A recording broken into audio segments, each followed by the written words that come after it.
여러분들과 함께 나누려고 합니다. 네. 성도 여러분 만나 뵙게 돼서 너무 반갑고요. 또 감사합니다. 한 해가 거의 다 이제 저물어 가고 있는데요. 하나님의 은혜로 이 겨울의 추위 속에서도 다들 건강하시고 또 감사와 찬양이 넘치는 우리 각자 성도님들 되시길 기도하면서 이번 주 교과 공부 함께 나누도록 하겠습니다. 주제는 하나님은 신실하시다입니다. 하나님은 신실하시다. 참 너무나 귀하고 아름다운 주제라고 생각하고요. 먼저 우리 함께 기억절 읽어보도록 하겠습니다. 여호수아 21장 45절 말씀 함께 읽도록 하겠습니다. 여호와께서 여호와께서 이스라엘 이스라엘 족속에게 족속에게 말씀하신 말씀하신 선한 선한 말씀이 하나도 남음이 없이 없이 다 다 응하였더라. 응하였더라. 아멘. 아멘. 예. 이 성경절은 여호수아 23장 14절에도 동일하게 반복되면서 기록되어 있습니다. 그래서 먼저 신실하신 하나님이 우리의 하나님, 나의 하나님이심을 먼저 감사하면서 제가 가장 먼저 하고 싶은 것은 이 신실이라는 뜻이 무엇인가를 먼저 알아보는 것이 중요하다고 생각합니다. 만일 누군가 여러분에게 신실함이 무엇입니까? 라고 묻는다면 여러분들은 어떻게 대답하시겠습니까? 물론 일반적인 사회에서 신실이라고 하면 어떤 일과 관계 속에서 약속을 잘 지키는 것, 그리고 거짓 없이 성실하게 행동하는 신뢰가 가는 그런 태도라고 말할 수 있겠죠.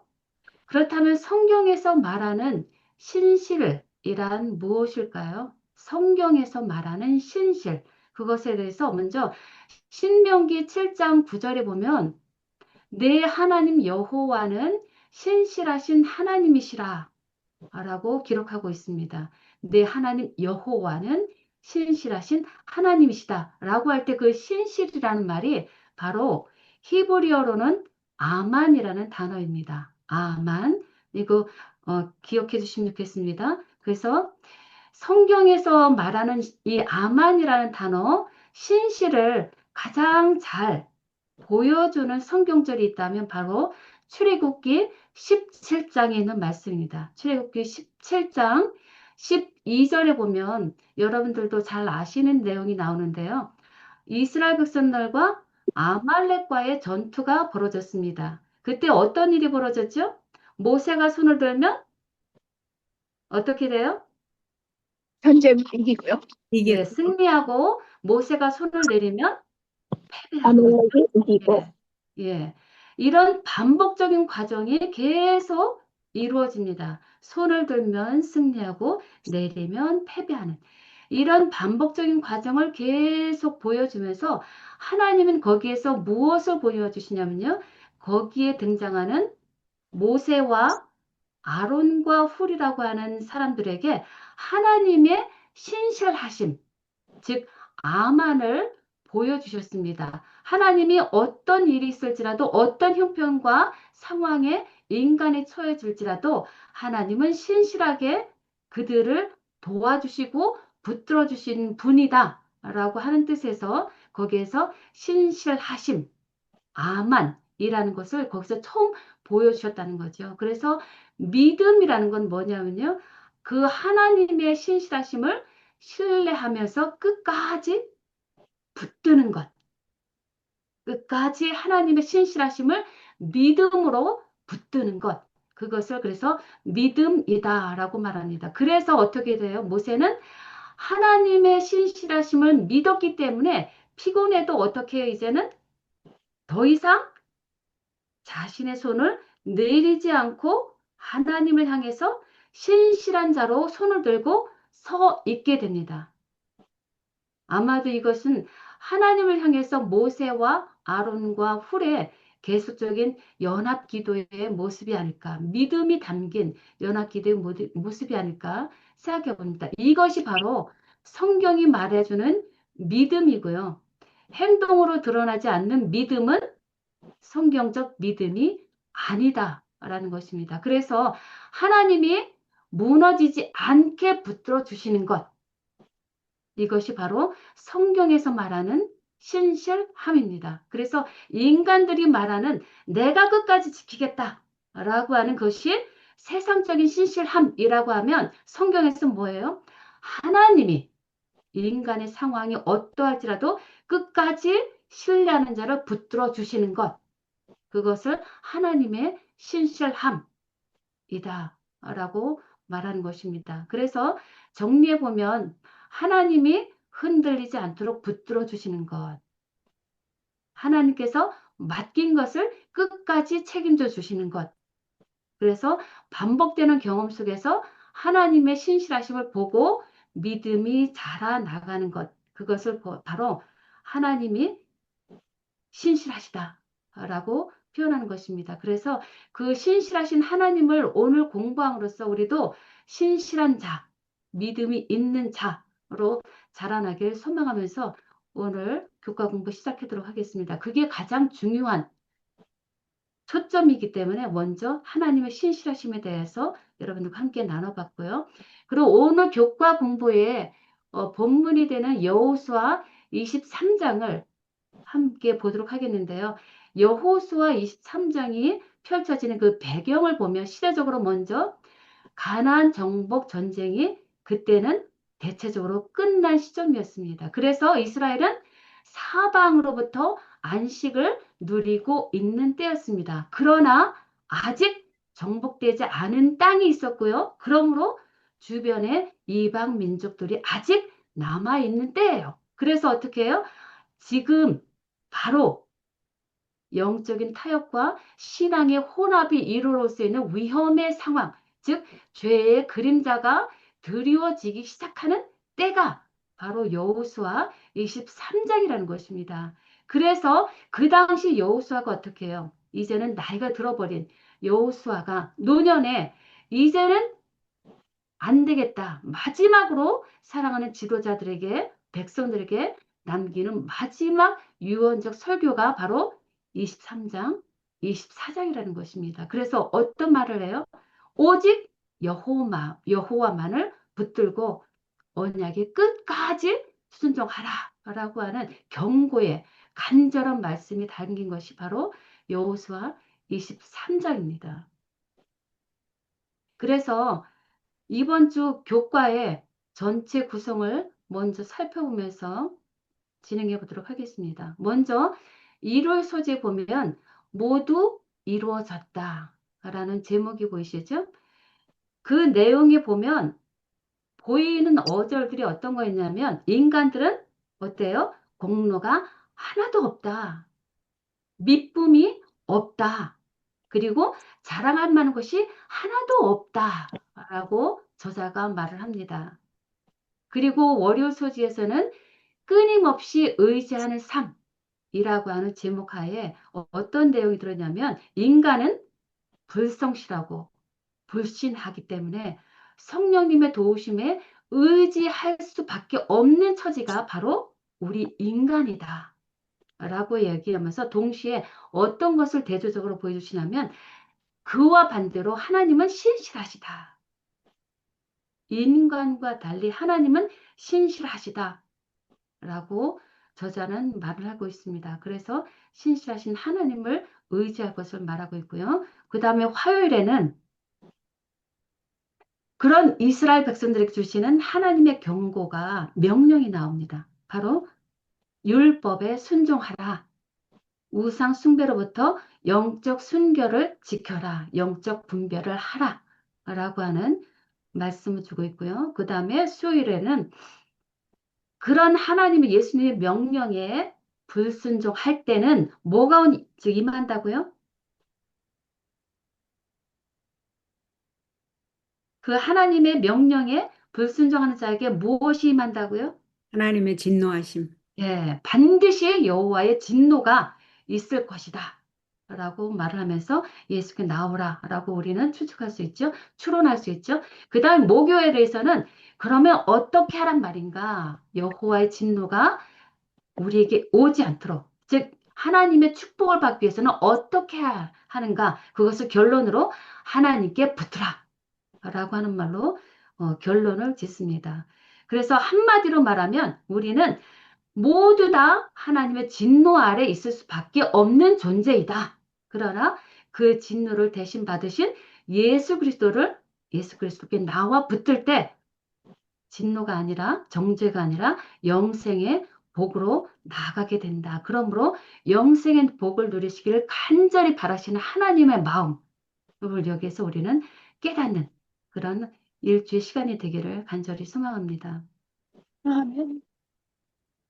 그 다음에 이제 학습 목표와 이제 결론이 나오는데요. 결론 여러분들이 다 이제 보셨겠지만 우리 태시아 수장님께서 한번 결론을 큰 소리로 읽어주시면 감사하겠습니다. 네, 결론.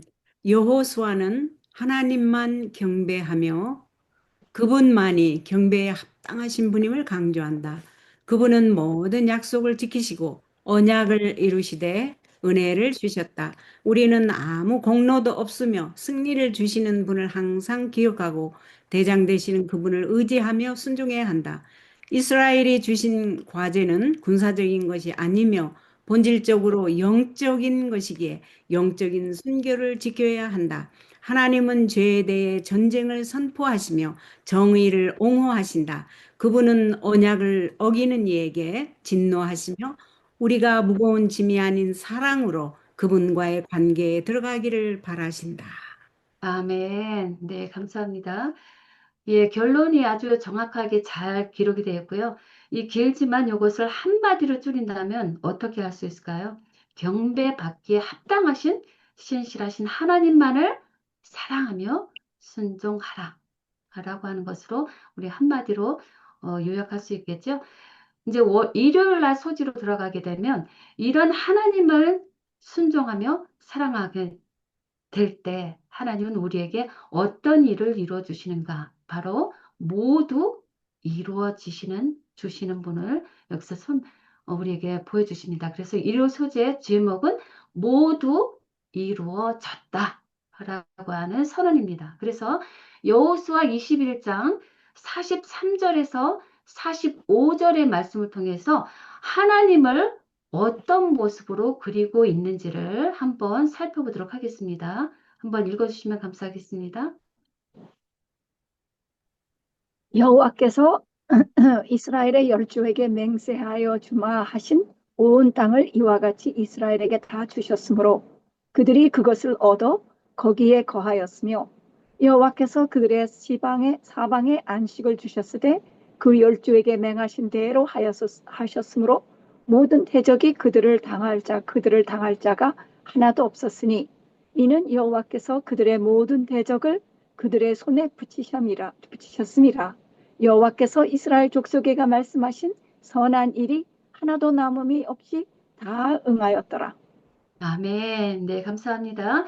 예, 이 성경절 말씀 통해서 하나님은 어떤 모습인지 여러분도 한번 생각해 보시고요. 저자가 말하는 하나님은 이 말씀 속에서 어떤 모습인지를 교과 과정을 통해서 한번 나눠보도록 하겠습니다. 예, 교과 내용을 한번 읽어주시면 좋겠네요. 하나님은 어떤 모습일까요? 교과 이 구절들은 여호수아서의 절정과 신학적 요약을 담고 있다. 약속을 지키시고 맹세를 이루시는 여호와의 언약적 신실함이라는 책 전체의 주요 주제를 강조한다. 이 부분은 이 책의 지금까지의 전체 내용의 요약이다. 여호수아 21장 43절은 땅의 분배와 정책에 대해 여호수아 21장 44절은 적들에게서 거둔 승리와 땅에 대한 지배권을 얻은 것을 이야기한다. 이 모든 회고는 하나님의 신실하심이라는 주제를 통해 보여진다. 이스라엘 백성은 결코 적들을 이긴 승리와 그 땅을 위협으로 받은 것을 자신의 공로로 주장할 수 없으며 오직 하나님께서 약속하신 말씀에 대한 당신의 신실하심을 통해 가능케 된 것을 항상 기억해야 한다. 아멘. 감사합니다. 예, 글을 지금 잘 읽어주셨는데요. 그러면 이 글을 통해서 하나님은 어떤 모습이라고 여러분들 요약할 수 있어요?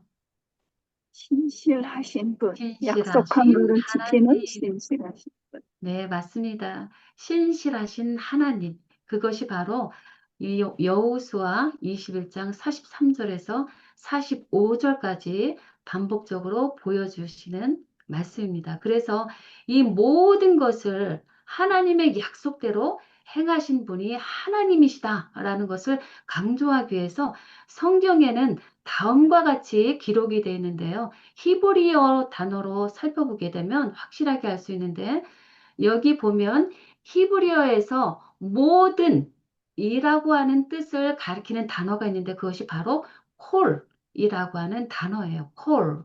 근데 그 콜이라고 하는 단어를 이 43절에서 45절까지 몇 번이나 반복해서 쓰고 있어요? 지금 제가 색깔 칠해놓은 것이 지금 다 똑같이 모든이라고 하는 히브리어 단어가 쓰인 단어들입니다. 몇 번이나 기록이 되어 있죠? 모든이라는 건 두 번 보이는데요. 예, 그거는 색깔은 우리 보이시지 한글 않습니다. 성경이고요. 예, 히브리어 단어 모든을 가리키는 단어가 바로 콜이라는 단어인데 콜이라는 단어를 지금 6번에 걸쳐서 기록해 놓았다는 것입니다. 음, 한국말로는 다르게 써 있어요. 그래서 자세히 볼까요? 온 땅, 거기에서 모든 땅으로 우리가 바꿔 쓸 수 있겠죠? 네. 그 다음에 두 번째 보이는 오케이. 거, 예, 사방, 사방에 안식을 쉬었다. 사방이 무슨 뜻이에요? 모든 땅. 온 땅, 그렇죠? 예, 그 음, 다음에 뭐가 있어요? 모든 모든, 대적. 그 다음에 또 모든 대적, 모든 대적. 그 다음에 모든 모든 말씀하시는 것, 말씀하신. 그렇죠? 모든 모두, 말씀하신 것. 그 다음에 맨 음, 마지막으로 모두 응하였더라. 모두 응하였더라. 예. 이런 식으로 지금 우리 음, 한글은 다른 단어처럼 보이게 되지만 히브리 원어로 우리가 찾아보게 되면 정확하게 하나님께서는 이 모든 이스라엘 백성들에게 맹세하시고 약속하신 것들을 다 누가 하셨다는 것을 말씀하셔요? 우리들에게 다 여호와께서 행하시고 주셨다라는 것이죠. 그래서 여호와께서 주신 모든 것은 나 인간, 이스라엘의 공로가 아니라 누구의 공로예요? 하나님의 공의. 오직 신실하신 하나님의 약속과 하나님의 성취이심을 보여주고자 이렇게 반복적으로 6번이나 기록해 놓았다는 것입니다. 한 번이 아니에요. 6번이나 반복적으로 함으로 나 인간에게는 아무런 공로가 없으므로 아무런 자랑할 것이 없다. 오직 하나님께서만이 그 모든 것을 영광 받으셔야 함을 하나님께서 성취하셨음을 우리에게 반복적으로 보여주고 있습니다. 그래서 그런 글을 통해서 우리는 우리 자신에게도 적용을 해 보아야 되죠. 우리 구원을 이루는 현실에서는 또 어떻게 적용할 수 있을까요? 우리 구원도 결코 우리 스스로 이룰 수 없다는 것입니다. 그래서 교과에 있는 말씀 한번 읽어주시면 좋겠습니다. 돌아가면서 읽으시죠. 이스라엘의 모든 성공은 오직 하나님의 거룩한 계획과 신실하심 때문에 주어진 것이다. 이것은 우리의 구원에 있어서도 마찬가지이다. 너희는 그 은혜에 의하여 믿음으로 말미암아 구원을 받았으니 이것은 너희에게서 난 것이 아니요 하나님의 선물이라. 행위에서 난 것이 아니니 이는 누구든지 자랑하지 못하게 함이라. 아멘, 에베소서 24장. 아멘. 네, 감사합니다. 그리고 교훈에 보면 하나님은 약속 언약을 지키시는 신실한 분이시다. 그가 땅을 주시고 원수를 이기게 하셨기에 모든 것은 그분의 선물이며 우리는 어떤 공로도 주장할 수 없다. 자, 여러분 이 말씀이 전적으로 동의하시죠? 아멘. 네, 우리는 그런데 어때요? 때때로 넘어지고 흔들리고 또 신실하지 못하는 모습을 보여줍니다. 그것이 우리 인간의 모습이에요. 어느 누구도 그에서 예외는 없습니다. 그러나 하나님은 그럴지라도 결코 하나님을 믿고 따르는 자에게서 그 신실하심을 거두지 않으신다는 것입니다. 그것이 바로 지금 여호수아와 신명기와 모든 구약에서 하나님께서 보여주시는 하나님의 신실하신 모습이죠. 아무리 인간이 넘어지고 흔들릴지라도 다시 돌아와서 하나님께 나오는 자를 결코 모른다 하지 않으시고 다시 받아주시고 끝까지 포기하지 않으시고 도우시는 하나님, 그 신실하신 하나님. 그래서 하나님은 아만의 하나님이시라는 거예요. 신실하신 하나님이시라는 거예요. 하나님만이 절대적으로 신뢰하실 만한 분이다. 라는 것이죠. 그래서 우리는 받을 자격이 없는 자이지만 하나님께서 주신 이 선물, 구원을 감사함으로 오직 주님만 사랑하면서 주님만 자랑하면서 살아가는 우리 모두가 되기를 바랍니다. 아멘. 그러면 성경에 기록된 신실하신 하나님의 증거들을 좀 확인해 보려고 해요. 정말 하나님은 신실하다라는 것을 우리는 알고 있지만 성경상을 통해서 이 시간 다시 한번 확인해 보면 정말 좋겠다라는 생각이 들어서 찾아보았습니다.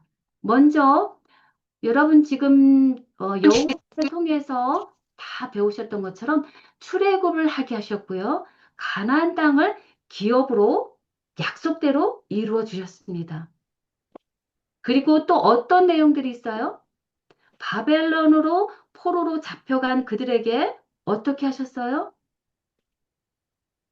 70년 후에 보여주셨어. 70년 후에. 예, 70년 후에 예루살렘으로 귀환하도록 하셨어요. 말씀대로, 그렇죠?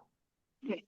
그 다음에 세 번째, 대홍수를 통해서 노아에게 신실하게 세상 사람들에게 복음을 전하게 하셨고 예수님 하나님의 말씀을 믿는 자는 반드시 살려주실 것이다 라고 하는 말씀대로 믿은 그 노아와 그의 가족을 구원해 주셨습니다. 그것을 우리는 무지개 언약이라고 하죠. 그리고 너무나 유명한 100세 되는 아브라함에게 어떤 일을 주셨어요? 너무나 놀라운 아들 독자 이삭을 주시는 말씀대로 행하신 신실하신 하나님을 우리는 너무나 잘 기억하죠. 그 다음에 또 어떤 일이 있어요? 다윗 언약을 성취해 주셨어요. 시편 89편에 보면 다윗 언약이 실패한 것처럼 보이는 그런 순간에 적의 원수들이 다윗을 넘어뜨리고 그 왕권을 뺏어 버리려고 하는 그런 실패한 것처럼 보이는 그 순간일지라도 하나님은 그 언약을 절대 폐기하지 않으시고 어떻게 하셔요? 메시아 안에서 그 다윗 왕권을 끝까지 성취하심으로 말미암아 그 다윗을 통해서 메시아 여자의 후손이 오시도록 하시는 영원한 왕권이 서도록 하시는 그 하나님의 신실하심을 보여주는 믿음의 고백이 담긴 것이 바로 다윗 언약의 성취죠. 그리고 정말 참으로 하나님은 그 다윗 언약을 성취하셨죠. 어떤 일이 일어났어요? 여자의 후손이신 메시아이신 예수님께서 이 땅에 왕으로 영원한 왕권을 가지고 이 땅에 탄생하셨습니다. 그리고 더 나아가서 십자가에 달려 돌아가시면서 다 이루었다 라고 하는 말씀을 통해서 구약에 이제까지 예언되었던 모든 예언들이 성취된 하나님의 신실하신 승리의 선언을 예수님께서 하셨습니다. 모두 이루었다 라고 말씀하실 분인 바로 오직 예수님만이 하실 수 있는 것이죠. 그래서 하나님의 변함없는 신실하신 위에 우리의 구원이 세워졌다 라는 사실 정말 너무나 감사하면서 우리는 매 순간 우리를 위해 돌아가신 예수님의 십자가를 매일 바라보는 삶이 되기를 간절히 소망해 봅니다. 아멘. 그리고 이제 우리에게 가장 소망이 되는 일이 있죠. 어떤 일이 있어요? 그 약속을 믿고 또 우리에게 주실 약속을 믿는 소망이겠죠? 그렇죠. 그것이 바로 구체적으로 예수님의 재림이 되겠죠. 예수님께서, 하나님께서 성경 전체를 통해서 계속적으로 반복해서 보여주시는 그 약속이 바로 재림이죠. 그리고 그 재림을 통해서 새 하늘, 새 예루살렘의 약속이 성경에서 너무나 자주 반복적으로 우리에게 주어집니다. 그럴지라도 우리 삶 가운데서는 하나님의 약속이 지연되는 것처럼 보이는 때가 있습니다. 여러분들 삶 가운데서 하나님의 약속을 믿고 살아가지만 여전히 지연되는 것처럼 보이는 그런 영역이 있다면 어떤 것이 있을까요? 아마 여러분들 각자 삶의 모습이 조금씩 다를 것입니다.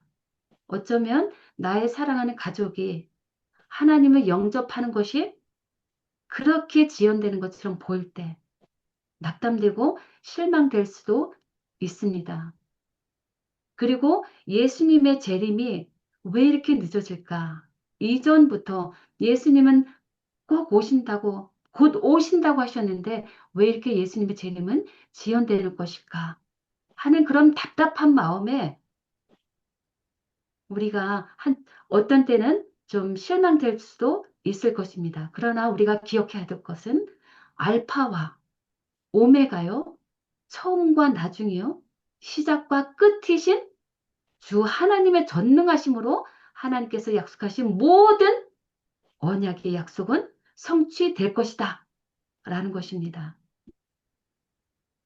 왜요? 하나님께서만이 약속을 하실 수 있고요. 하나님께서만이 그 약속을 이루어 주실 수 있는 전능하신 분이시고 그 하나님만이 우리를 사랑으로 그 약속을 이루어 주실 것이기 때문입니다. 그래서 이룬 약속하신 분이 반드시 그 약속을 성취하셔서 결국 마지막에는 모두 이루어졌다라고 하는 선언이 다시 한번 우리 귀에 들릴 것이고요. 그런 말미암아 우리는 모두 이루신 하나님을 신실하신 하나님을 찬양하는 더 크게 하나님께 감사와 찬양 돌리는 그런 시간이 곧 우리에게 이르러 올 것이다라는 생각을 하게 됩니다. 아멘. 그 외에도 모두 이루어졌다라고 하는 성경절, 모두 이루실 것이다라고 하는 하나님의 약속들을 한번 찾아보았습니다. 신명기 7장 9절, 내 하나님 여호와는 신실하신 하나님이시라 그 언약을 지키시되라고 말씀하셨고요. 이사야 46장에도 나의 뜻이 설 것이니 내가 말하였은즉 반드시 이룰 것이다. 그리고 예레미야 1장 12절 내가 내 말을 지켜 그것을 이루려 하느니라. 이것이 하나님의 마음이에요. 고린도 후서 1장 20절 하나님의 약속은 얼마든지 그리스도 안에서 이해가 된다. 라고 말씀하셨고요. 데살로전서 5장 24절 너희를 부르시는 이는 미쁘시니 어떻게 하신다고요? 또한 이루시리라. 그가 또한 이루시리라. 미쁘시다가 뭐예요? 믿으실 만한 분.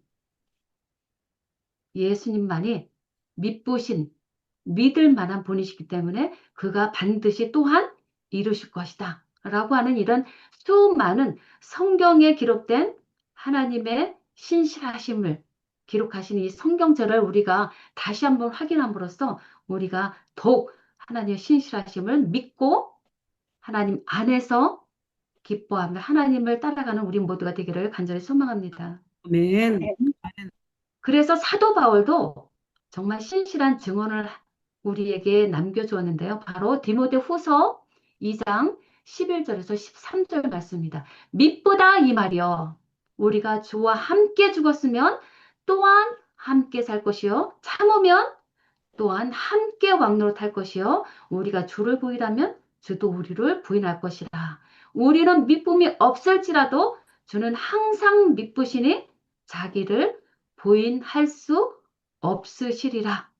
라고 하는 사도 바울의 아주 정말 신실한 증언의 말씀을 남겨주셨습니다. 그리고 영감의 교훈에도 약속하신 것은 반드시 성취하신다. 라고 부조와 선지자를 통해서, 부조와 선지자의 책을 통해서도 말씀하셨습니다. 따라서 약속하신 것은 반드시 성취하시는 하나님의 신실하심을 끊임없이 의지하며 살아가는 우리 모두가 되기를 소망하며 기도합니다. 아멘. 이제 월요일 소지 보면 제목이 뭐예요? 끊임없이 끊임없이 의지하는 삶. 의지하는 삶. 그거는 뭐예요? 다시 말하면 끊임없이 하나님을 어떻게 하라? 붙드는 삶. 예, 끊임없이 하나님을 의지하라. 라고 명령으로 우리 바꿀 수 있겠죠? 하나님께서 만약 지금 요 성경, 요 지금 교과를 통해서 우리에게 명령을 하신다면 끊임없이 의지하는 삶을 어떻게 하라? 살아라. 아니면 끊임없이 하나님을 어떻게 하라? 의지하라. 라고 우리에게 명령하실 수 있겠죠. 그렇죠? 그럼 먼저 교과 내용을 읽어보면 좋겠습니다. 어느 분이 한번 읽어주시면 좋겠네요. 대부분, 다른 분이 읽어주시면. 네, 제가 읽겠습니다. 하나님께서 모든 것을 이루어주셨음을 말하는 영광스러운 결론은 순종이라는 조건을 통해 이루어졌음을 말한다. 결코 성공을 당연히 주어진 것으로 여겨서는 안 된다. 그것은 언제나 하나님 말씀에 대한 순종에 따르는 것이다. 따라서 땅의 분배는 이스라엘에 대한 하나님의 신실하심을 나타내는 증표일 뿐만 아니라 이스라엘의 태도에 따라 미래에 바뀔 수 있는 것임을 내포하고 있다. 과연 이스라엘은 이미 이루어진 것을 지켜낼 수 있을 것인가? 아멘. 네, 감사합니다. 예, 과연 이스라엘은 이미 이루어진 것을 지켜낼 수 있을 것인가? 물음표를 해요. 그럼 과연 저와 여러분은 이미 이루어진 것을 끝까지 지켜낼 수 있을 것인가? 이거를 저와 여러분이 적용하면서 살아가면 좋겠습니다. 과연 저와 여러분은 하나님께서 약속하신 모든 것을 지켜낼 수 있을 것인가? 여기 지금 교과 내용을 보면 하나님을 끊임없이 의지하라라고 말씀했어요. 근데 지금 여호수아 23장에 보면 내용이 이미 약속대로 가나안 땅을 정복하면서 얻어서 정착해서 평화롭게 살고 있는 때예요. 그런데도 지금 끊임없이 하나님을 의지해야 한다라고 말씀하고 있습니다. 왜 우리는 그렇게 끊임없이 하나님을 의지하면서 살아야 될까요? 그에 대한 답이 여기 국가의 내용이 나오는데요. 한번 읽어보시면 좋겠습니다. 여호수아의 연설의 초점은 나이 많아 늙은 자신에게서 하나님께서 맡기신 사명을 이어가야 할 청정하게로 옮겨진다. 그는 땅의 정복이 가능했던 것은 주님께서 그들을 위해 싸우셨기 때문이라고 설명한다. 이스라엘 백성의 불성실과 불신으로 인해 출애굽 이후 전쟁을 치를 수밖에 없었지만 그들이 그 땅을 차지할 수 있었던 것은 군사력이 아니라 하나님이 개입하셨기 때문이다. 하나님께서 이스라엘이 원수들을 정복하고 승리하게 하셨지만 아직도 정복해야 할 민족들이 남아 있다. 이스라엘에게 승리는 이미 성취된 불변하는 현실이 아니라 하나님께서 도우실 것을 신실하게 끊임없이 의지할 때 언제나 얻을 수 있는 가능성이다. 아멘. 아, 네, 감사합니다. 그러면 여러분들께 질문을 던져볼게요. 여러분의 단어로 한번 정리를 해보시면 좋겠네요. 이스라엘이 가나안 땅에 이미 정착했음에도 불구하고 끊임없이 하나님을 의지해야 하는 이유를 여러분들 한마디로 정의하신다면 어떻게 대답하시겠어요?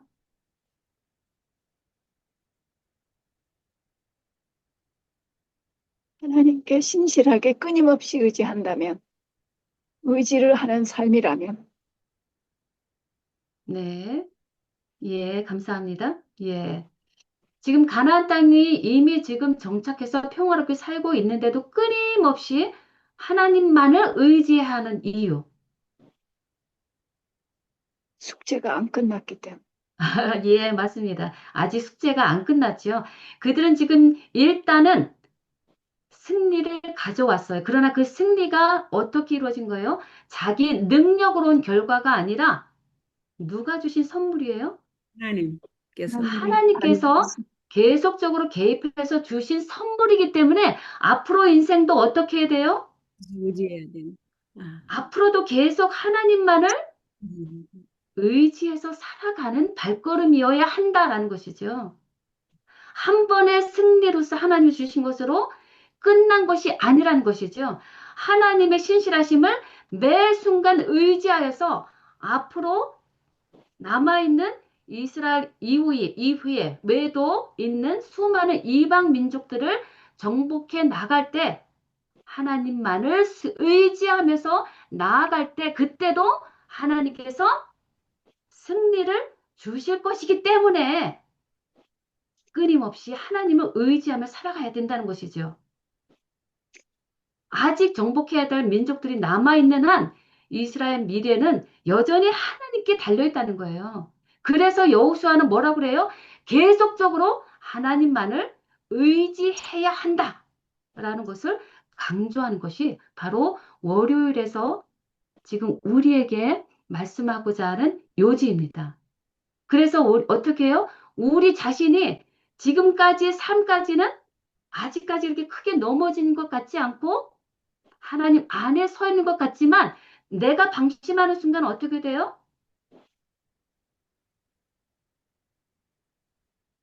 넘어질 수 있다는 거죠.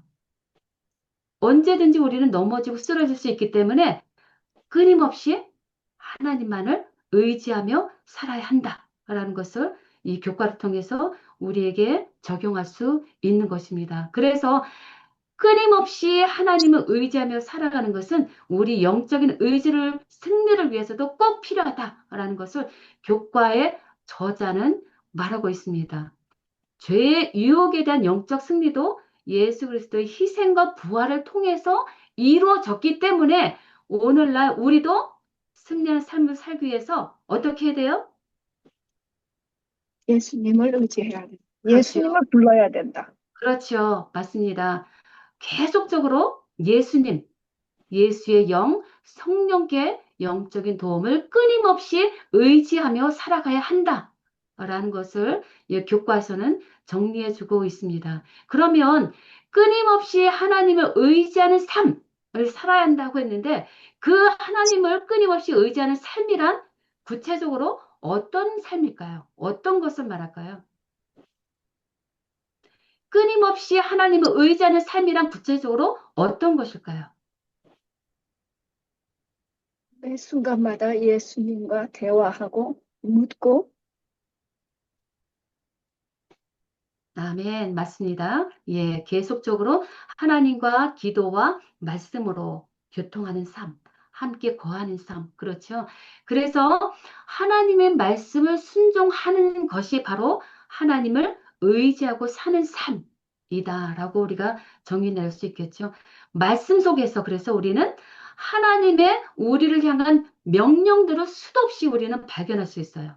여러분들이 나중에 성경책을 볼때 성경책 속에 담긴 우리를 향한 하나님의 명령이 무엇인가를 여러분들이 찾고자 하는 눈으로 보시게 되면 얼마나 수많은 하나님의 명령들을 여러분은 찾을 수 있는지 모릅니다. 그래서 그 명령에 담긴 의미와 중요성은 아무리 강조해도 지나치지 않는데 성경과 예언의 말씀 가운데서 그 의미를 한번 확인해 보도록 하겠습니다. 먼저 요한복음 12장 50절에 보면 예수님께서 이렇게 말씀하세요.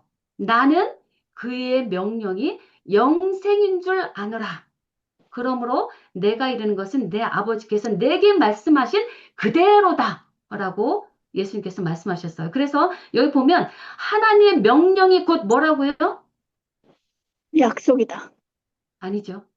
지금 요한복음 12장 50절 먼저 지금 확인하는 거죠. 하나님의 명령이 곧 뭐라고요? 영생이다. 영생이다. 예, 감사합니다. 하나님께서 우리 성경 속에 주시는 모든 명령이 바로 영생으로 가는 뭐라고요? 길이다. 오직 길이다라는 것이죠. 그리고 시대의 소망 311페이지 보면 명령은 일종의 무엇이다? 약속이다. 약속이다라고 말씀하세요. 그 말은 뭐예요? 하나님만이 하나님 도와줄 명령하신 수 것을 있으니까. 도와줄 수 명령하신 것을 있으니까. 예, 이루어 주실 분이다. 약속을 반드시 이루어 주실 분이다. 오직 하나님만이 명령하실 수 있고 그 명령을 약속으로 성취해 주실 분이다. 라는 것이 명령은 일종의 약속이다라는 것이죠. 그래서 명령을 순종하게 될 때 우리에게는 약속이 이루어 온다. 라고도 우리가 해석해 볼 수 있고요. 그리고 아주 중요한 말씀, 시대의 소망 121페이지 보면 아주 중요한 말씀이 있습니다. 이거 외워두시면 좋겠어요. 시대의 소망 121페이지. 우리의 유일한 물음은 하나님의 명령은 무엇인가? 하나님의 약속은 무엇인가가 될 것이다. 즉, 사단의 위험 가운데 사는 우리가 물어야 될 유일한 물음이 무엇이라고요? 무엇을 물어야 된다고요? 하나님 명령이 무엇인가 물어야 된다. 또요? 또 하나님의 약속은 우리에게 무슨 약속을 하셨는가 또 예, 찾아보고. 그렇죠. 예. 대개 하나님 명령이 나오게 되면 하나님 약속도 바로 이어서 성경절에 나오게 됩니다. 그래서 여러분이 성경에 볼 때, 아, 이것은 하나님께서 우리에게 주신 명령이구나, 라는 것을 여러분이 깨닫게 되면, 아, 그러면 뒤에는 하나님 약속이 따라오겠구나, 라는 생각으로 확인해 보시면 좋겠습니다. 그래서 이런 사실을 깨닫고 우리가 하나님 명령에 순종하고 그분의 약속을 신뢰해야 한다라는 말씀을 여기서 기록하고 있습니다. 명령이 무엇인가? 약속이 무엇인가? 그것을 우리가 깨닫게 될 때 우리는 어떻게 돼요? 아, 하나님 명령에 순종해야 되겠구나. 그분의 약속을 신뢰해야 되겠구나. 라는 것을 우리 마음속에 기억하시고 말씀을 묵상하시고 또 읽으시고 적용하시면 좋겠습니다. 그래서 이렇게 하나님의 명령에 순종하는 자에게 하나님은 그분의 약속을, 복을 주십니다. 그래서 교회 증언 2권에도 다음과 같은 글이 기록되어 있는데요. 하나님 명령에 순종하는 자에게 주시는 무엇을 주신다고요? 하나님 명령을 순종하는 자에게 무엇이 온다고요? 성공을 준다. 라는 것이죠. 그래서 요거 나중에 읽어보시면 한번 읽어볼까요?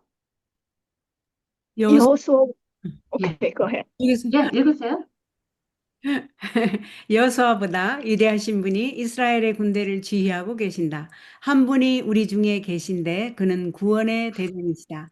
그분은 우리에게 격려의 말씀을 하셨다. 볼지어다 내가 세상 끝날까지 너희와 항상 함께 있으리라. 담대하라. 내가 세상을 이기었노라. 그분은 우리를 확실한 승리로 이끌 것이다. 하나님께서 약속하신 바를 그분께서는 끝까지 지키실 수 있다. 그리고 그의 백성들에게 주신 사업을 그분이 그들을 통하여 이루실 수 있다.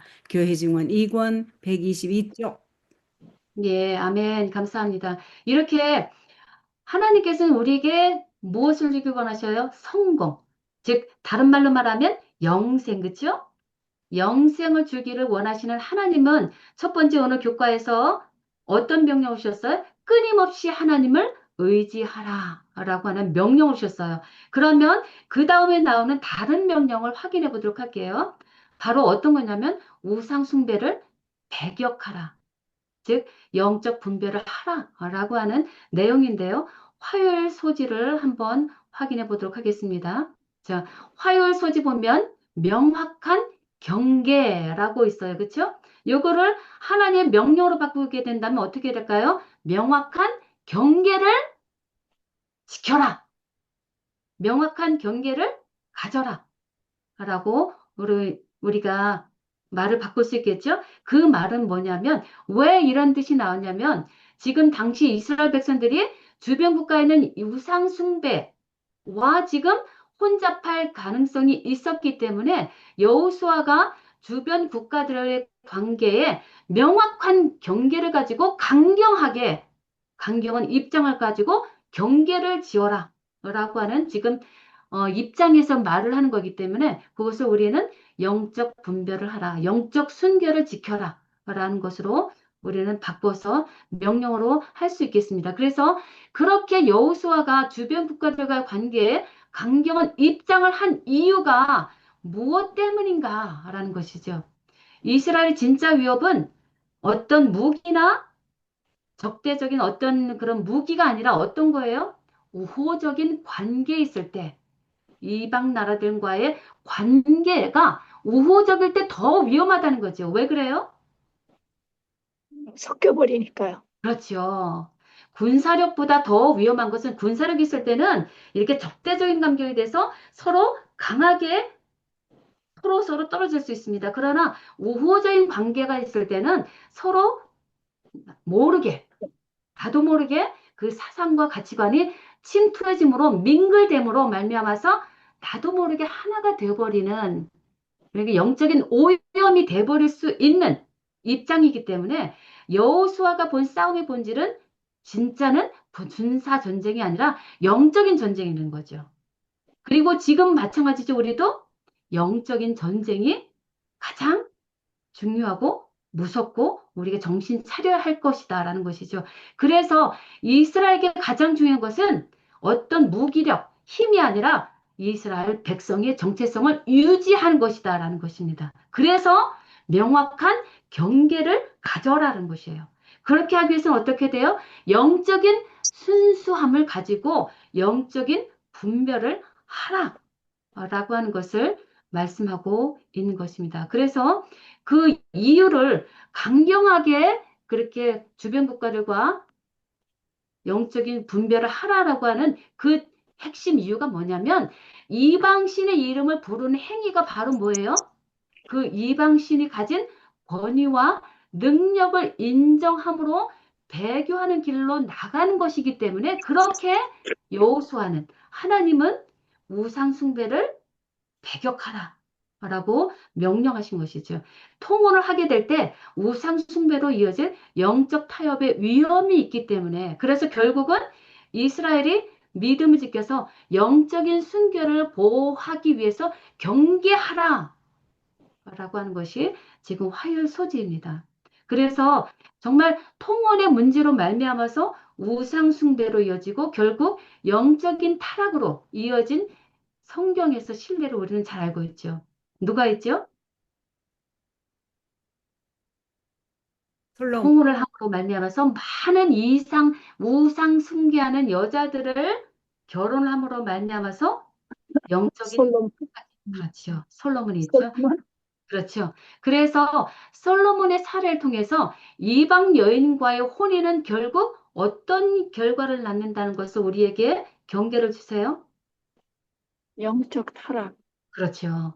이방 여인과의 혼인으로 말미암아 영적으로 타락할 수밖에 없는 비극적인 결과를 낳을 수밖에 없다라는 것이 솔로몬의 사례를 통해서 우리에게 보여주시는 아주 대표적인 사례가 되는 것입니다. 그리고 신약에서도 사도 바울은 분명하게 이런 이방 사람들과의 혼인을 경고하는 말씀을 주고 있는데 바로 고린도 후서 6장 14절에 그리스도인은 믿지 않는 자와의 혼인을 경계해야 한다. 멍에를 같이 지지 말라라고 명령을 하고 있죠. 그러나 이미 결혼한 경우는 어떻게 하라고요?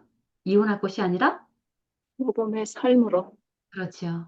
우리가 인도하라. 진실로 하나님을 믿는 모범의 삶으로 나의 배우자를 주께로 인도하라라고 하는 것이 사도 바울이 우리에게 주시는 권면의 말씀입니다. 그래서 이런 말씀을 우리가 지금 현재 사는 우리가 적용해야 되겠고 다른 사람들에게도 적용해 나가야 되겠습니다. 그래서 영감의 교훈에 보면 이스라엘 백성에게 주신 경고가 있는데 신의 산에서 이스라엘 백성들과 최초로 교통하신 바로 그때부터 하나님께 주신 경고가 뭐예요? 우상을 어떤 만들지 말라. 거지요? 가장 강력한 하나님의 경고가 있다면 우상 숭배를 배격하라. 우상 숭배를 배격하라. 라는 것이죠. 그래서 이 명령은 출애굽기 23장 27절에서도 계속 나오고 있고요. 이 명령은 모세가 죽기 전에 가장 엄숙한 방법으로 반복되고 또 여호수아에서도 계속 되풀이돼서 반복되고 있는 것입니다. 그래서 이렇게 영적인 분별을 통해서 우상 숭배를 하지 말라라고 하는 경고의 말씀을 주어졌음에도 불구하고 불순종하게 될 때는 어떤 일이 일어날까요? 죽음이지요.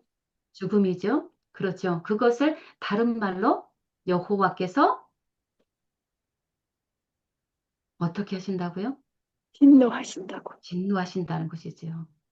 하나님은 그것을 가장 미워하시고 그래서 그것을 하나님의 말씀에 불순종하는 자에게는 진노하실 수밖에 없다라는 것입니다. 그래서 성경에 여기 지금 승리하시는 그리스도라고 하는 책에 기록된 말씀 한번 읽어보시면 좋겠습니다. 어느 분 읽어주시겠어요?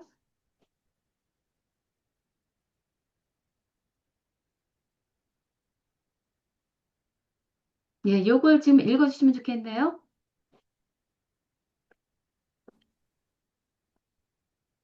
남 분이 좀 읽으시면 좋겠는데요.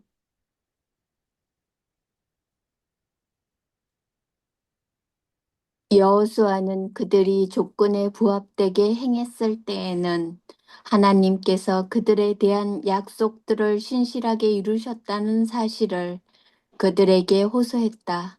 사단은 하나님께서는 그분의 백성들을 사랑하시고 너무나 위대하시기에 그들 속에 있는 죄들을 너그러이 용서해 주시며 그것을 결코 고지곳대로 성취되지 않을 것이라는 그럴듯한 이론으로 많은 사람들을 속이고 있다.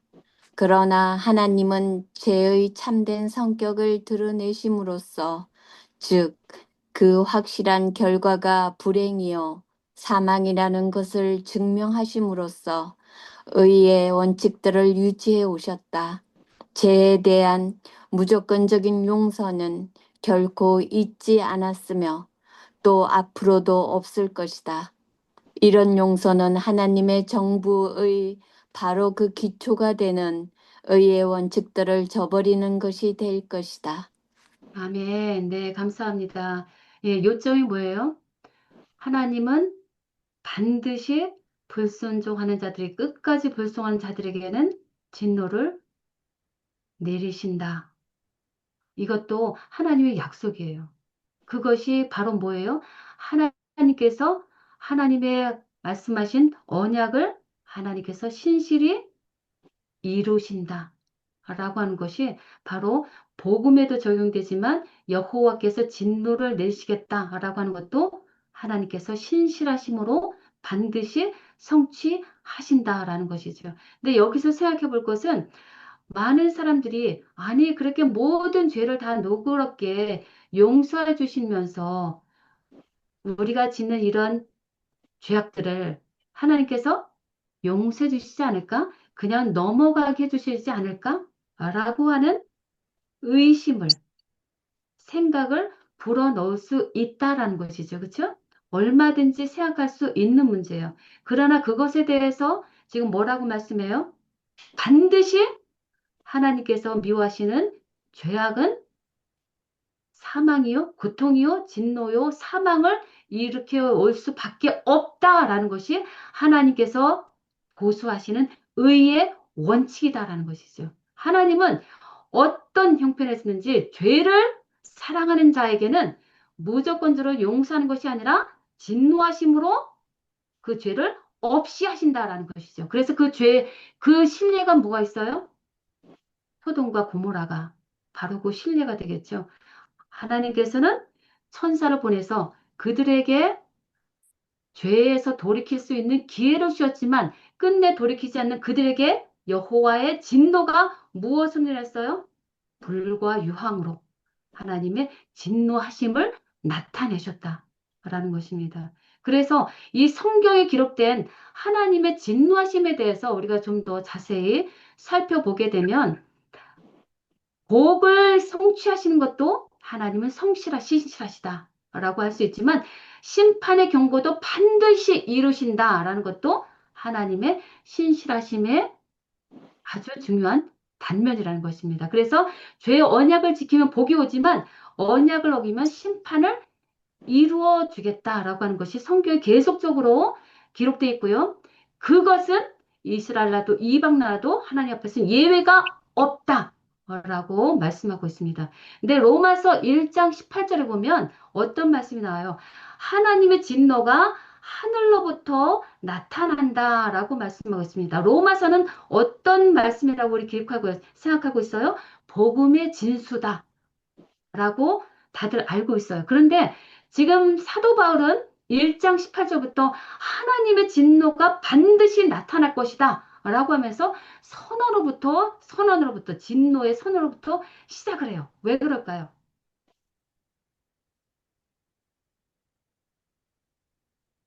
하나님은 공의로우시니까, 하나님은 공의로우시니까. 예, 맞습니다. 신실하시니까, 예, 하나님은 죄와 섞일 수가 없으시니까. 맞습니다. 예, 하나님의 진노가 하늘로부터 나타난다라고 하는 말씀을 통해서 우리 인간이 처한 실제 상태가 어떠함을 먼저 보여주기 위함이에요. 하나님의 진노 아래 우리 인간이 처해 있다라는 현실을 알라라는 거예요. 하나님의 진노 아래 우리가 있음을 알게 될 때 우리는 비로소 예수께로 의로우신 우리에게 의를 이루어 주실 예수께로 나아갈 수 있는 길이 되기 때문이에요. 그래서 이 진노 선언이 시작되는 것은 바로 복음의 문을 여는 열쇠다 라고도 표현할 수 있어요. 왜냐하면 진노를 모르면 복음은 좋은 소식이 될 수 없어요. 나쁜 소식이 사망이 먼저 전제될 때 우리는 비록 좋은 소식, 우리를 구원해 주기를 바라고 그 구원을 이루어 주실 예수님께 나아가고 예수님은 믿음으로 말미암아서 바로 진노가 아닌 무엇일까요? 의를 얻음으로 구원을 얻게 되기 때문에 하나님의 진노 아래에 있는 우리 인간의 모습을 먼저 보여주고자 하나님의 진노가 하늘로부터 나타났다라고 말씀합니다. 그래서 하나님의 진노란 감정적인 분노가 아니라 하나님의 거룩함과 공의에서 나오는 반응이에요. 그래서 하나님의 진노가 분명할수록 하나님의 복음은 더 분명하게 드러난다는 것이죠. 어떤 일을 통해서 할 수 있어요? 홍수 사건을 통해서. 하나님은 진노를 그 당시 세상에 진노를 임하게 하셨지만 그 상황 속에서도 하나님의 의를 하나님의 복음을 믿는 노아와 그 가족들에게 구원을 이루어 주셨음을 우리는 그 예를 통해서 볼 수 있는 것이죠. 그래서 사모님, 예, 여기서 설명이 조금 필요한데요. 예, 저도 그 주신 내용을 부조와 선지자 거기를 읽어봤는데 예, 사단은 하나님은 계속 영원히 용서하시니까 심판이 없고 진노가 없으신 것처럼 자꾸 꾸며댄다고 하였는데 예, 지금 우리가 죄를 회개하고 돌아선 사람은 진노를 임하지가 않아요. 그런데 지금 믿음 안에서 자라고 있는 사람 입장에서는 아직 그 진전이 제대로 안 되고 있잖아요. 우리도 잘 안 될 때가 많이 있지만 그렇지만 지금 이 대목에서는 끝을 얘기하고 있는 거라고 생각해요. 그렇죠?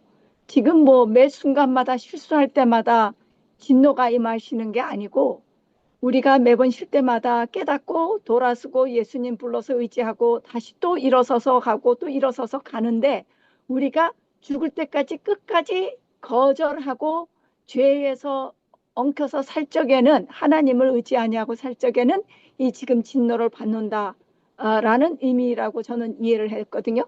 당연하죠. 당연하죠. 지금 아니면은 지금 말씀하신 이제 것이, 침례받고 예. 여기에 지금 칼린 언니가 새로 오셨는데 지금 이제 침례받고 이제 배우는데 이렇게 진노가 무섭다고 생각하면 매번 아니죠. 넘어지는 분한테는 아니죠. 아니죠. 그래서 지금 이제 다음 장에서 어, 하나님의 진노가 왜 필요한지를 보여주고 하나님의 진노는 바로 복음에, 진노가 바로 복음이다. 라는 것을 나눠보도록 하겠습니다. 여기 보시면 하나님의 진노가 바로 복음의 일면이다라는 것이죠. 하나님께서 심판을 통해서 진노를 하시지만 결국은 그 심판을 통해서 구원의 길이 열린다라는 것이 바로 우리에게 주시는 복음이라는 거예요. 그래서 그 성경에 반복된 역사를 통해서 우리는 어떻게 확인할 수 있는지를 지금 사건을 제가 여러 개 지금 나열을 했는데 다윗의 사건을 통해서도 우리가 먼저 확인해 보게 되면 바세바 사건을 통해서 하나님은 그에게 그의 죄를 깨닫게 하셨고, 그리고 다윗이 자신의 죄를 진정으로 깨닫고 회개했을 때, 하나님은 그의 죄를 용서하셨어요. 그죠? 네, 사하셨어요. 당장 네, 죽지는 않게 하셨습니다. 그러나 그가 저지른 죄악의 결과는 받을 수밖에 없었지요. 그가 저지른 죄로 말미암아서 그의 자식 네 명은 죽을 수밖에 없었다라는 것을 우리는 성경에서 확인하게 되지만 어쨌거나 그 죄악의 결과는 자기가 담당할 수밖에 없지만 다윗에게는 어떻게 됐어요? 그 진노로 말미암아서 자신의 죄를 회개하고 다시 하나님께로 더 가장 가까이 나갈 수 있는 복음의 길이 열렸다라는 것을 우리는 다윗 사건을 통해서 확인할 수 있죠. 그래서 예언의 신화에 보면 구주와 선지자에 보면 다윗이 하나님의 눈에 볼 때 가장 아름다운 순간이 있었다면 이 순간 밧세바 사건을 통해서 도망가야 하는 예루살렘 성을 버리고 백성들과 함께 머리를 풀고 신발을 벗고 도망가는 그 눈물을 흘리는 회개 속에서 도망가는 그 순간이 하나님께서 보시기엔 가장 아름다운 순간이었다라고 기록하고 있습니다. 그래서 그것을 통해서도 여호와의 진노는 그 사람이 행한 결과에 따라서 죄악의 결과에 따라서 받을 수밖에 없지만 하나님께서 원하시는 것은 그 진노를 통해서 구원의 길이 그에게 열리기를 바라시는 목적으로 진노를 하신다. 그래서 이 하나님의 진노는 우리에게 복음이 된다. 라는 것을 우리가 여기서 먼저 확인할 수 있고요. 그리고 홍수 사건도 아까 말씀드렸고 니느웨 성도 마찬가지겠죠. 완악한 니느웨 백성들에게 하나님은 진노를 그 요나 선지자를 통해서 보내서 전달하게 하시지만 결국은 하나님의 목적은 뭐예요? 진노하실 만한 지금 상황이 니네 백성들 가에 있지만 하나님의 진정한 진노의 목적은 뭐예요? 그 완악한 니느웨 이방 백성일지라도 하나님은 구원하시기를 원하신다라는 것이죠. 그래서 그 결과 요나의 선포를 듣고 니느웨 성 모든 사람들이 회개하고 다시 구원을 받게 되었다라는 것을 통해서도 우리는 여호와의 진노하심 속에 담긴 모든 이스라엘 백성, 모든 하나님, 모든 세상 사람들을 구원하시기를 원하시는 하나님의 속마음을 우리는 확인해 된다라는 것이죠. 그래서 진노의 목적은 죄를 그대로 두기를 원치 않으시는 거룩한 사랑이라는 것이죠. 그리고 우리 죄인들을 회개로 부르시고 구원을 받게 하시고자 경고로 주시는 목적이 담겨 있다는 것이죠. 그래서 디모데전서 2장 4절에 뭐라고 하셔요? 하나님은 죄를 미워하시지만 모든 사람이 구원을 받으며 진리를 아는 데 이르기를 원하신다. 라고 아멘. 말씀하셨어요. 죄는 미워하셔서 진노할 수밖에 없을 상황일지라도 어떻게든지 진노의 경고를 보냄으로 말미암아서 다 구원받기를 원하신다라고 하는 것이죠. 그래서 하나님은 어떻게 하셨어요? 그 진노를 대신 받으실 예수 예수님을 보내셨어요. 독생자 예수님을 우리 대신 보내셨다라는 것이 정말 하나님이 우리를 향한 진짜 속마음이라는 것이죠. 말로 헤아릴 수 없는 그 깊은 은혜가 담긴 것이 바로 독생자이신 예수 그리스도를 이 땅에 보내셔서 우리 죄와 진노를 대신 감당하게 하셨다라는 것이죠. 어린 양으로 6월절 어린 양으로 대신 돌아가심으로 말미암아 그 피를 믿는 자에게 의와 생명을 주시고 구원을 받게 하신 하나님의 구원의 계획 속에서 우리가 지금 매일 이 순간 살아가는 것입니다. 그게 정말 너무나 복음이고요. 그 복음이 아니라면 지금 이 순간 저와 여러분은 이 자리에 존재할 수 없죠. 그래서 이제 진노가 매 성경을 통해서 기록되어 와 있지만 마지막 시대를 살아가는 우리에게도 하나님은 그 하나님의 진노의 포도주를 마시지 않도록 하는 경고의 메시지를 주셨는데 그것이 바로 어디에 들어있어요? 요한계시록 14장 10절 말씀에 들어있습니다. 너희는 하나님의 진노의 포도주를 마시지 말라라고 하는 정말 피눈물 나는 경고의 말씀이 새 천사의 기별을 통해서 우리에게 주어지고 있는 것입니다. 그래서 여기에서 먼저 하나님의 진노의 포도주를 마시는 데 있어서 판단 기준이 무엇인가 하는 것이죠. 어떤 단순한 어떤 요일을 지키느냐라고 하는 문제가 아니고요. 성경이 말하는 기준은 정말 훨씬 깊고 큰 것이죠. 진정으로 너는 하나님을 사랑하는가예요. 진정으로 너를 사랑하는 것, 너 자신을 사랑하는 것이 아니라 세상을 사랑하는 것이 아니라 너는 하나님을 사랑하고 있는가. 그리고 그 사랑이 말씀에 대한 순종으로 나타나는가를 판단 기준으로 보시고 하나님의 진노의 포도주를 마시지 않도록 너희가 믿음 안에 있는가? 너희 자신을 스스로 시험하고 확증하라. 라고 지금 이 자리에 있는 저와 여러분 모두에게 주시는 경고의 메시지예요. 하나님은 규칙을 지키는 사람보다 정말 사랑으로 순종하는 사람을 찾으신다는 거예요. 그래서 여호수아는 여호수아 23장 11절에 뭐라고 말씀하냐면 너희의 하나님 여호와를 사랑하라 라고 간절히 호소합니다. 그래서 오늘 수요일 소지에서는 이른 진노를 당해서 죽을 수밖에 없는 너희의 처지일지라도 너희 대신 진노를 대신 감당하시고 죽으신 누구를 믿어라라고 하는 거예요. 예수님을 예수 믿어라. 그리스도를 믿어라라고 하는 거예요.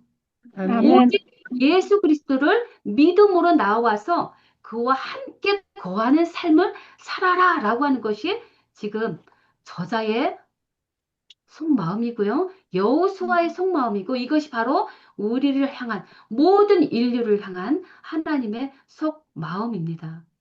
아멘.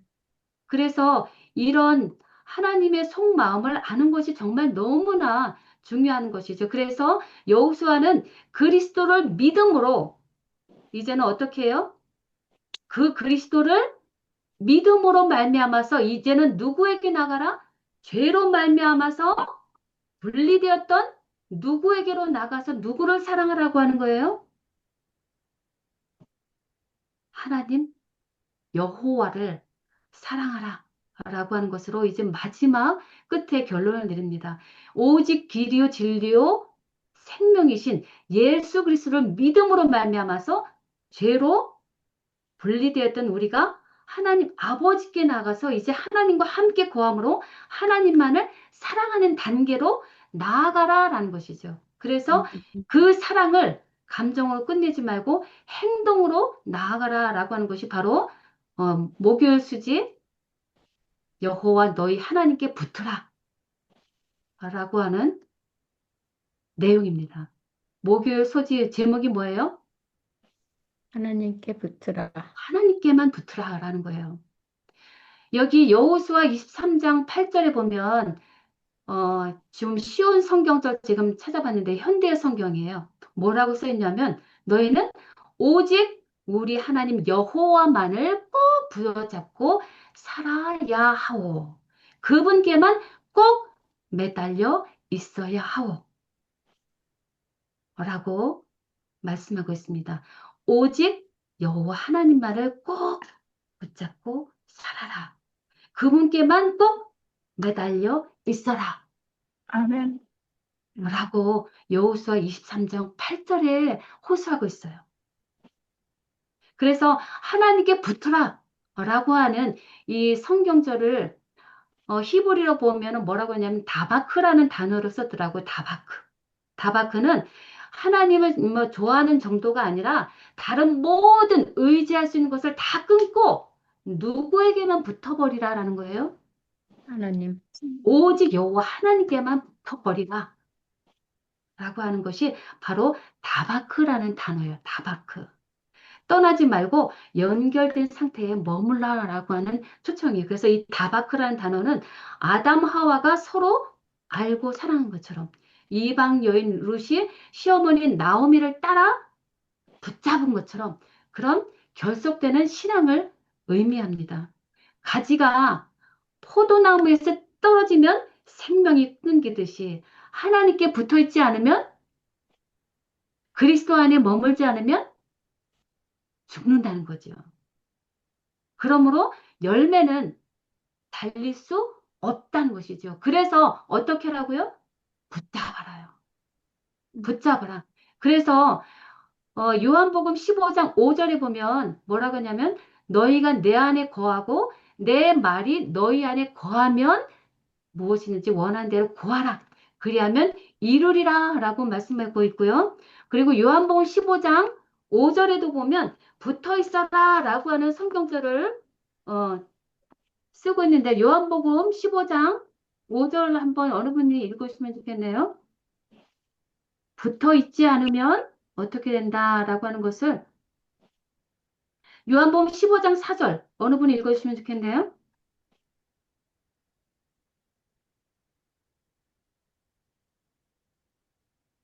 요한복음 15장 4절에 보면 붙어 있어라 라고 하는 성경절이 있습니다. 요한복음 15장 4절입니다.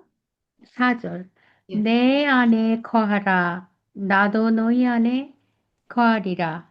가지가 포도나무에 붙어 있지 아니하면 스스로 열매를 맺을 수 없음 같이 너희도 내 안에 있지 아니하면 그러하리라. 아멘. 예. 여기에서 명령이 뭐가 붙었어요? 어떤 명령이 있어요? 너희는 어떻게 하라? 가지는 포도나무에 어떻게 하라? 붙어 있으라. 붙어 있으라예요. 붙어 있으라. 예. 붙어 있어야지만 어떻게 돼요? 살아남을 수 있어요. 그렇죠. 살아남고 열매를 명령을 주시는 맺는 이유는 뭐라고 했어요? 명령은 일종의 무엇이다? 약속이다. 약속이다. 약속이다. 그럼 붙어 있으면 어떤 약속을 주셔요? 여기에 지금? 영생을 열매를 약속해. 맺게 해주신다. 그렇죠. 절로 열매를 맺게 해주시겠다라고 하는 약속이. 아까 지금 뭐라 했어요? 시대 소망에 우리가 뭐라 해요? 유일한 믿음은 명령은 무엇인가? 또 뭐라고요? 약속이다. 약속은 영생이다. 무엇인가?